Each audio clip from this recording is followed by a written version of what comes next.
अगर देश के काम न आए तो जीवन बेकार। हो जाओ तैयार साथियों, हो जाओ तैयार, हो जाओ तैयार साथियों, हो जाओ तैयार। अगर देश के काम न आए, अगर देश के काम न आए तो जीवन बेकार। हो जाओ तैयार साथियों, हो जाओ तैयार, हो जाओ तैयार साथियों, हो जाओ तैयार। देश को भ्रष्टाचार के खिलाफ एकजुट करने की अपनी मुहिम भारत स्वाभिमान के झारखंड राज्य के दौरे को संपन्न कर स्वामी जी चल दिए पश्चिम बंगाल की ओर। झारखंड के योग शिविरों और ग्रामीण जनसभाओं में लाखों लोगों के उमड़े जन सैलाब ने ये साबित कर दिया कि ये देश अब भ्रष्टाचार और गरीबी की गुलामी से मुक्त होना चाहता है और राष्ट्र नायक स्वामी रामदेव जी के द्वारा चलाए जा रहे व्यवस्था परिवर्तन की इस मुहिम में शामिल हो इसे जल्द पूरा करना चाहता है। झारखंड के धनबाद वासियों को भारत स्वाभिमान से जोड़ जननायक स्वामी रामदेव जी आसनसोल होते हुए पहुंचे पश्चिम बंगाल राज्य में। पिछले 3 दिनों के शिविरों और जनसभाओं में 2 लाख से अधिक लोगों ने भाग लिया। वीरभूमि के प्रातःकालीन शिविर में लाखों लोगों का जन सैलाब उमड़ा। साथ ही यहाँ श्री नित्यानंद जन्म स्थान सेवा मंडल निताईबाड़ी वीरचंद्रपुर से पूज्य स्वामी जीव शरण महाराज जी ने शिविर में आकर भारत स्वाभिमान की सेवा यज्ञ में 1 लाख रुपए की आहुति दी और सबको अपना आशीर्वाद दिया। हम सब जो है वंदे मातरम के साथ समापन करेंगे आज के सत्र का। उससे पहले मैं पूज्य बाबा जी से चाहूंगा कि वो भी 2 शब्द जय गुरु जब चैतन्य नित्यानंद शिष्य नित्यानंद जन्मस्थान सेवा मंडल से निताईबाड़ी वीरचंद्रपुर वीरभूमि में से पूज्य बाबा जी श्री जीव शरण दास जी महाराज आज हमारे बीच में है। मैं चाहूंगा कि पूज्य बाबा जी जिनका इतना प्यार और इतना ज्यादा पूज्य बाबा जी का स्नेह आशीर्वाद और कि बाबा जी आप देश धर्म और संस्कृति की रक्षा का काम कर रहे हैं तो हम साधु संत फकीर भी आपके साथ में हैं और बाबा जी ने इस भारत स्वाभिमान अनुष्ठान के लिए जो 1 लाख रुपए की आहुति दी है, बाबा जी का एक बार सबकी ओर से बहुत बहुत अभिनंदन है। और मैं चाहूंगा बाबा जी आशीर्वाद के 2 शब्द सबके लिए कहें। परम पूज्य चरण रामदेव बाबा আমাদেরকে ফিজিক্যাল ট্রেনিং এর সঙ্গে সঙ্গে স্পিরিচুয়াল ট্রেনিং এর কথাও বললেন আর বললেন মালিকের নাম প্রাণ ভরে গ্রহণ করতে, ভগবত পাদ পদ্মে ভক্তি রাখতে, সেই সাথে সাথে শরীরকে সুস্থ না করলে সাধন ভজন কিছুই হবে না, অতএব শরীরকেও সুস্থ রাখতে। আমি আমার প্রাণ থেকে আমার আন্তরিকভাবে প্রার্থনা করি উনি শত শরৎ প্রকট থেকে জীবের কল্যাণ করুন, মানুষের মঙ্গল করুন, ঈশ্বর শরতের শিউলির মতো ওর মাথাতে তার আশীর্বাদ বর্ষণ করুন, উনি মঙ্গলে থাকুন, এইটি আমার প্রার্থনা। জয় নিতাই, জয় গুরু, জয় রামদেव बाबा, जय जय हो। वीरभूमि के योग शिविर की तरह शिवड़ी और बोलपुर की जनसभाओं में लाखों लोग स्वामी जी का आशीर्वाद लेने पहुंचे। वीरभूमि के बाद अगला शिविर था मुर्शिदाबाद में, जहां प्रातःकालीन योग शिविर में लाखों लोग योग की दीक्षा लेने पहुंचे। मुर्शिदाबाद मुस्लिम बहुल क्षेत्र है। यहां के योग शिविर में साधु संतों के साथ साथ मुस्लिम धर्म गुरु भी शामिल हुए। जरा मेरे साथ एक बार बोलेंगे जोर से, झूमते हुए, आनंद से, मस्ती से, बोले भारत माता की वंदे। अभी हम यहां हमारे पूज्य संत और हमारे मौलवी साहब हैं, तो मैं चाहूंगा 2-2 मिनट का उनका आशीर्वाद।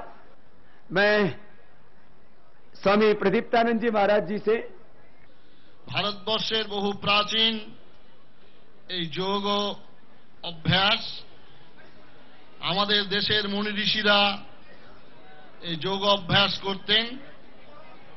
যোগের দ্বারা সমস্ত শরীরকে নিরোগ করা যায়।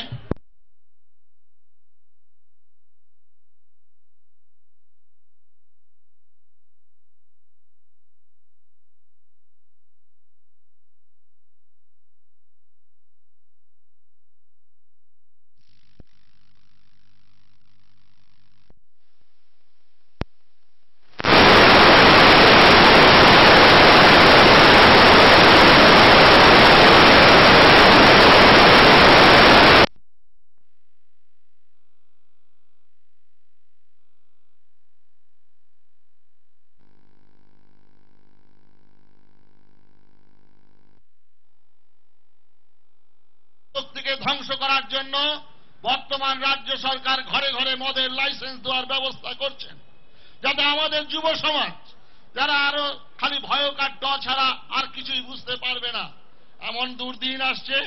তাই আমাদের যারা ভারতবর্ষের নাগরিক, আপনারা যারা পিতা মাতা আছেন, অভিভাবক যারা অভিভাবিকা আছেন, আপনারা সচেতন হবেন, কারণ আপনাদের ঘর থেকেই আসবেন আবার ভারতবর্ষের রত্নগর্ভা। আপনারা যারা মা আছেন, আপনাদের কাছে করজোড়ে নিবেদন, কারণ আপনাদের গর্ভ থেকেই সুসন্তানরা ভারতবর্ষে জন্মগ্রহণ করেছেন। পূর্ব দিগন্তের দিক চক্রবালের অন্তরাল থেকে ওই বিনয় বাদল, দীনেশ ক্ষুদিরাম, নেতাজি সুভাষ, ওই বিবেকানন্দ, প্রণবানন্দ, অরবিন্দ, এদের আত্মাগুলো কাঁদছেন। এরা পবিত্র আধার পাচ্ছেন না, তাই তারা জন্মগ্রহণ করতে পারছেন না। আজকে এই ঘোরতর দুর্দিনে আপনাদের প্রত্যেককেই করজোড়ে নিবেদন করছি, প্রার্থনা করছি, আপনারা এগিয়ে আসুন। আমাদের রামদেব বাবাজি, স্বামীজি যেভাবে ভারতবর্ষের সেই যোগ অভ্যাসকে দাঁড়ে দাঁড়ে পৌঁছে দিচ্ছেন, ঘরে ঘরে পৌঁছে দিচ্ছেন, তার সঙ্গে সামিল হন। সমস্ত রকম ভেদাভেদ ভুলে আসুন ভারতবর্ষের এই দুর্দিনে। আসুন হিন্দু, আসুন মুসলমান, আসুন জৈন, আসুন শিখ, আসুন পার্সিক, আসুন বিজেপি, আসুন সিপিএম, আসুন আরএসপি, আসুন ডিএসপি, আসুন কংগ্রেস, সবাই আসুন। সর্বপ্রথম আমার ভারত মা, সর্বপ্রথম আমার ভারতবর্ষ। ভারতবর্ষ বাঁচলে আপনারা সবাই বাঁচবেন, ভারতবর্ষ যদি না থাকে তাহলে আপনারা কেউ থাকতে পারবেন না। নমস্কার, নমস্কার, নমস্কার। बहुत बहुत प्रणाम। पूज्य स्वामी जी ने हमको बहुत प्रेरित किया है, और हमारा सबसे पहला धर्म है देश बचेगा तो हम सब बचेंगे। और देश में चारों और बहुत से हमारे सामने राजनीतिक, आर्थिक, सामाजिक और चुनौतियां हैं, चाहे वो नक्सलवाद की है, माओवाद की है, गरीबी, भूखा भाव की, और उससे बाहर निकालने के लिए हम सबको एक अच्छे नागरिक का धर्म निभाना पड़ेगा। मैं 2 मिनट के लिए मौलवी समरुद्दीन जी साहब से भी कहूंगा, वो भी 2 शब्द आज बोलेंगे और उसके बाद हम आगे बढ़ेंगे। আজ এই ব্যায়ামের মধ্যে, এই যোগের মধ্যে কোনো ধর্মের ভেদ নেই যে মুসলমান করবে না হিন্দু করবে। আমাদের স্বামীজি আজ ভারতবর্ষে মানুষের সৎ কাজের জন্য সকলকে উপদেশ দিচ্ছেন। তিনি সকলকে বলছেন আমরা সকলে যেন নেশা মুক্ত হই। নেশায় আমাদের ভীষণ ক্ষতি। তিনার কথার সঙ্গে আমাদের ইসলাম ধর্মের কথার অনেক মিল আছে। কোরআন পাকের মধ্যে একটা ভাষায় একটা কথা বলে, কুনতুম খায়রা উম্মতি উখরিজাতুল লিন্নাস তা'মুরুনা বিল মারুফ ওয়া তানহাউনা আনিল মুনকার। আরবি ভাষায় কোরআনের বাক্য। আল্লাহ পাক রব্বুল আলামিন বলছেন মানুষের মধ্যে শ্রেষ্ঠ মানুষ ওরা যারা সৎ কাজে আদেশ করে এবং অসৎ কাজে নিষেধ করে। আমরা সকলে প্রতিজ্ঞাবদ্ধ হব, আমরা সকলেই আমরা এই কাজ করব। আমরা নিজের যোগ করব, নিজের শরীরকে মুক্ত করব এবং আমরা দেশকেও ওই দুষ্টাচার থেকে মুক্ত করব। এই বলে আমি আমার বক্তব্য শেষ করি। জয় হিন্দ। हमारे मौलवी साहब तो बड़े क्रांतिकारी हैं, बहुत ही ऊर्जा, उत्साह और जोश और संशय, भय, भ्रम, भ्रांति और तमाम अंधविश्वासों से समाज को बाहर निकालने का और एकता का एक अद्भुत उनके भीतर प्रबल संकल्प है। मौलाना समरुद्दीन साहब का भी एक बार हम सब की ओर से बहुत बहुत अभिनंदन है। योग शिविर के बाद स्वामी जी दिन में लाल गोला की जनसभा में लाखों लोगों को भारत स्वाभिमान से जोड़ आज सुबह पहुंचे नदिया के कृष्णानगर के योग शिविर में, जहां लाखों लोगों को स्वामी जी ने योग सिखाया। योग शिविरों में जहां स्वामी जी लाखों लोगों को योग सिखा रहे हैं, वहीं दिन भर जनसभाओं में भाग ले लोगों को भारत स्वाभिमान का ध्येय समझा रहे हैं। बर्धमान जिले के आसनसोल, जहां रात को घनघोर अंधेरा होने को था, मंच पर स्वामी जी का महिलाओं ने तिलक व आरती कर आशीर्वाद प्राप्त किया। तदुपरांत योग पुरोधा स्वामी रामदेव जी ने अपने उद्बोधन में कहा, आसनसोल में इससे पहले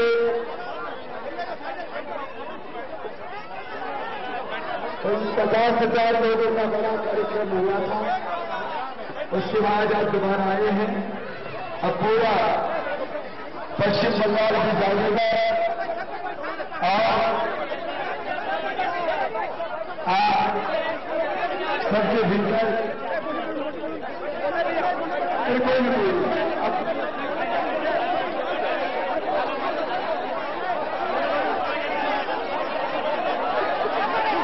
उत्साह है। बस सी बात कह करके सबको भगवान ने खूब शक्ति दी है, श्रद्धा दी है, आस्था विश्वास। तो पूरे भारत के नवनिर्माण का, राष्ट्र के नवनिर्माण का संकल्प लेकर के हम निकले हैं। आज शाम को जाकर के आस्था टीवी पर देख रहे हैं, पूरा भारत अब किसके साथ खड़ा है? भारत स्वाभिमान के साथ। तो अब एक नया भारत बन रहा है, नया भारत बनेगा। भारत कभी भी गरीब देश नहीं था, न आज भारत गरीब है, और आने वाला जो कल है वो हमारा बहुत खूबसूरत होगा। हम सब मिलकर के पुरुषार्थ करेंगे और भारत को दुनिया के सब, पूरी दुनिया में सबसे ऊंचे शिखर पर पहुंचाएंगे। भारत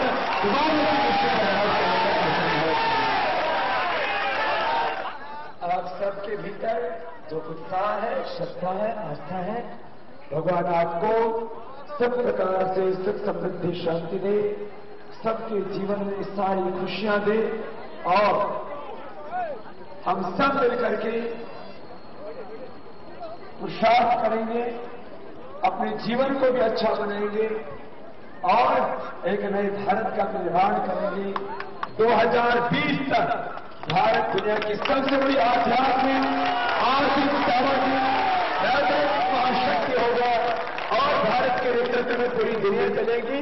जब भारत सुखी होगा, भारत समृद्ध होगा, तो हम भी सुखी होंगे। देश में एक भी व्यक्ति को रोगी नहीं रहने देना, एक भी व्यक्ति को नशा नहीं करना, और भारत में एक भी व्यक्ति को गरीब और दरिद्र नहीं रहने देना, ऐसा भारत बनाना। आसनसोल वासियों को भारत स्वाभिमान आंदोलन में शामिल कर स्वामी जी चल दिए अगले पड़ाव की ओर। भारत स्वाभिमान का अगला पड़ाव था वीरभूम जिले का बोलपुर गांव, जहां स्वामी जी के दर्शन और आशीर्वाद प्राप्त करने के लिए हजारों लोग मौजूद थे। बोलपुर रविंद्रनाथ टैगोर की पुण्य भूमि है। यहाँ पर उन्होंने अपनी प्राचीन भारतीय संस्कृति, मूल्यों व आदर्शों पर आधारित विश्व भारती विश्वविद्यालय की स्थापना की। मंच पर स्वामी जी को स्मृति चिन्ह भेंट कर लोगों ने आशीर्वाद प्राप्त किया। तदुपरांत सत्य की प्रतिमूर्ति स्वामी रामदेव जी ने अपने उद्बोधन में कहा, आज वीरभूम का ये पवित्र स्थान, ये तीर्थ स्थान, ये देवभूमि, गुरुदेव के पावन संस्पर्श से, उनके तप से अनुप्राणित ये धरा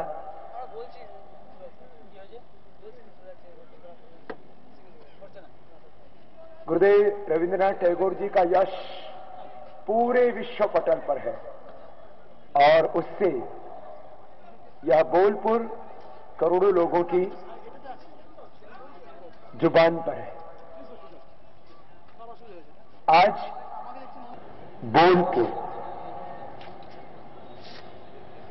बोलपुर में जो मुझे सबसे अच्छा लगा यहां आकर के, पहली बात वो ये कि अभी मैं सुबह से कार्यक्रमों से होता हुआ यहां तक पहुंचा हूं, और बंगाल की प्रकृति मुझे भी पता है और आप सबको भी पता है कि हमारे बंगाल के भाई बहन थोड़े अग्रेसिव होते हैं, लेकिन यह बोलपुर में जितना अनुशासन मैंने देखा है, मैं इसकी प्रशंसा किए बिना नहीं रह सकता। इतना डिसिप्लिन, सब एकदम शांत थे। आपका ये अनुशासन, और इस बोलपुर में छोटे से स्थान पर हजारों की आपकी उपस्थिति, मैं दाहिनी ओर